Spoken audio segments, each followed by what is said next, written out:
Bugun sizlarga bitta juda ham qiziq bo'lgan voqea haqida gapirib bermoqchiman. Bilasizlar, doktorlar hayotida juda ham qiziq voqealar bo'ladi, mo'jizalar bo'ladi. Bitta patsiyentim haqida juda ham qiziq bo'lgan voqea. Qanaqa urug'i 0 bo'lib turib, farzandli bo'lgani haqida gapirib bermoqchiman. Bu bemor o'zi Tojikistondan 15 yilga birlamchi bepushtlik bilan oldimga kelgan.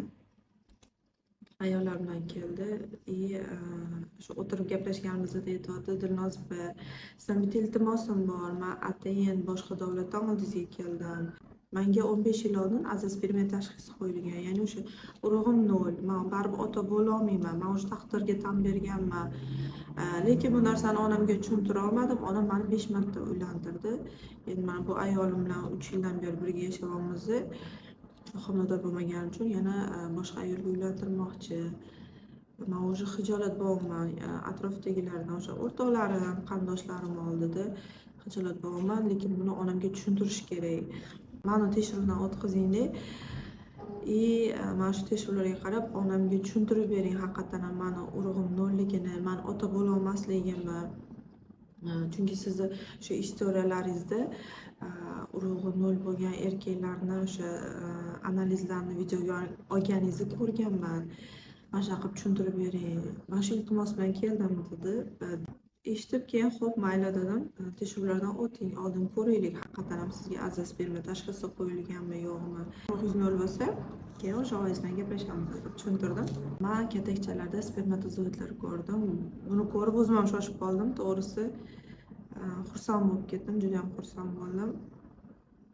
Va o'sha analiz otvetlar chiqqandan keyin er-xotin chaqirib, xullas nima bo'ldi, qachon chaqiring onamni, qachon olib kelishim kerak deb aytganlarida men aytdim, surpriz dedim. Sizga agar 15 yil oldin haqiqatan ham azospermiya tashxisi qo'yilgan bo'lsa, sizda urug' bor, ya'ni spermatozoidlar bor. Men katakchalarda ko'rdim, buni videoga ham oldim. Sizda 5 milliondan ortiq spermatozoidlar bor. Siz bemalol ota bo'la olasiz deb aytganda o'zlari ham shoshib qoldilar. Bo'lishi mumkin emas, bo'lishi mumkin emas. Videolarni ko'rsatdim. Voy, Dilnoza Ravshanova, endi nima qilamiz, nima qilish kerak? Ayting, men hamma narsani qilaman. 15 yildan beri o'zgarmagan, qanaqasiga bo'lishi mumkin deb tushuntirdim. Eko qilishimiz kerak. Eko qilsak, ayolingiz tezroq homilador bo'ladi. Shunda tezroq farzandli bo'lasiz. Chunki siz 15 yildan beri bepushtlik tashxisi qo'yilgan. Ertaga yana nima bo'lishini bilmaymiz deb tavakkal eko boshladik. Eko jarayonida ayolini tuxum hujayralarini o'stirib, ularni urug' hujayrasi bilan urchitilib, bir haftalik homilani bachadonga qo'ydik.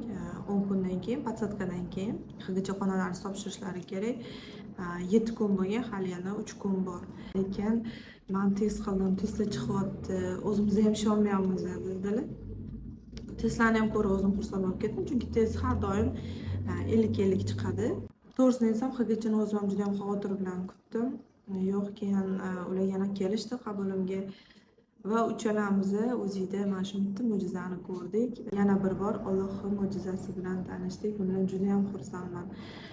Shuning uchun har bitta bemorga, har bitta insonga, agar siz o'sha farzandsizlikdan aziyat chekayotgan insonlarga maslahatim, hech qachon umidingizni uzmang. Chunki Alloh qachon sizga mo'jiza berishini hech kim bilmaydi. Siz kutmagan vaqtda mo'jizalar sodir bo'ladi.